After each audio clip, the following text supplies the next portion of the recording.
ஹalleluya, price Lord. வாலிப பிள்ளைகளே, எல்லாரும் நல்லா இருக்கிறீங்களா? சரி, ஓகே. இன்றைய தினம் செய்தியை பார்த்துடலாம். சரி, அநேக வாலிப பிள்ளைகளுக்கு ஒரு பெரிய காம்ப்ளெக்ஸ் உண்டு.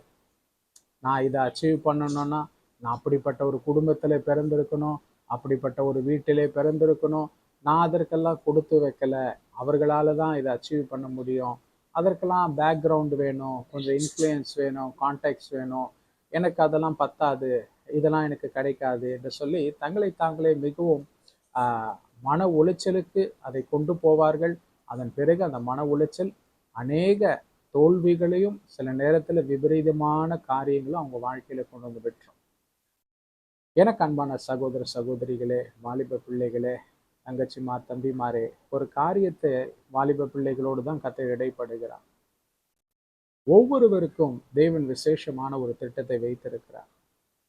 ஒரு காரியத்தை நீங்கள் ஆசைப்படுவதற்கு முன்பதாக, முடிவு செய்வதற்கு முன்பாக, அது கர்த்தருடைய சித்தமா என்று சொல்லி உங்கள் வாழ்க்கையிலே நீங்கள் தெரிந்து கொள்ள வேண்டும். அந்த வாழ்க்கையிலே நீங்கள் கர்த்தர் இந்த காரியத்தை உங்களுக்கு வைத்திருக்கிறார். நீங்கள் ஏதோ ஒரு பர்டிகுலர் கோர்ஸ் படிக்கணும், இல்லை வெளிநாடு போகணும், இல்லை இப்படிப்பட்ட ஒரு துறையில நான் ஒரு அதிகாரி ஆகணும் அப்படின்னா, முதலாவது அது கர்த்தர் உங்கள் வாழ்க்கையில வைத்திருக்கிற சித்தமா என்று நீங்கள் வைத்து கொள்ள வேண்டும்.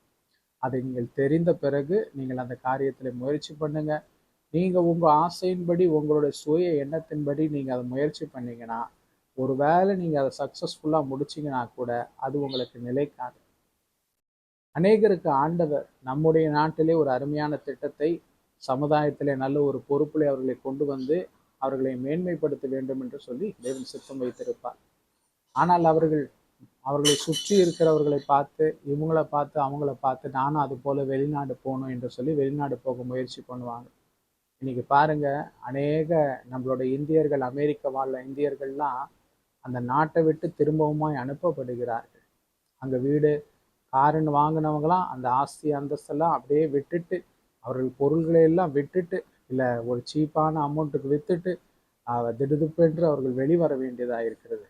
அதனால எதற்கும் உங்களுக்கு எந்த விதமான இன்ஃப்ளூயன்ஸோ, கான்டாக்ட்ஸோ, பண பலமோ வேண்டாம். உங்களுக்கு என்று வைத்திருக்கிற திட்டத்தை வணைந்தெடுத்த தேவன், உங்களுக்கென்று வச்சிருக்கிற திட்டத்தை வச்சவர் அதை கட்டாயமாய் நிறைவேற்ற வல்லவராயிருக்கிறார். அதற்கு ஏற்றால் போல் நீங்கள் கர்த்தரோடு இசைந்து அவருடைய நீதியின் பாதையில நடப்பிப்பீர்களானால் காரியம் கட்டாயம் உங்களுக்கு கைகூடும். கர்த்தர் உங்கள் மேல் வைத்திருக்கிற சித்தம், உங்களுடைய ஆசை எல்லாம் நிறைவேறும். சரிங்களா? அதனால உங்களை நீங்களே குறைச்சு மதிப்பிட்டுக்காதீங்க. ஒவ்வொருவரும் தேவனுடைய பார்வையிலே ராஜாக்களும் ராஜாத்திகளும் ஆயிட்டீங்க. ஆமாம்.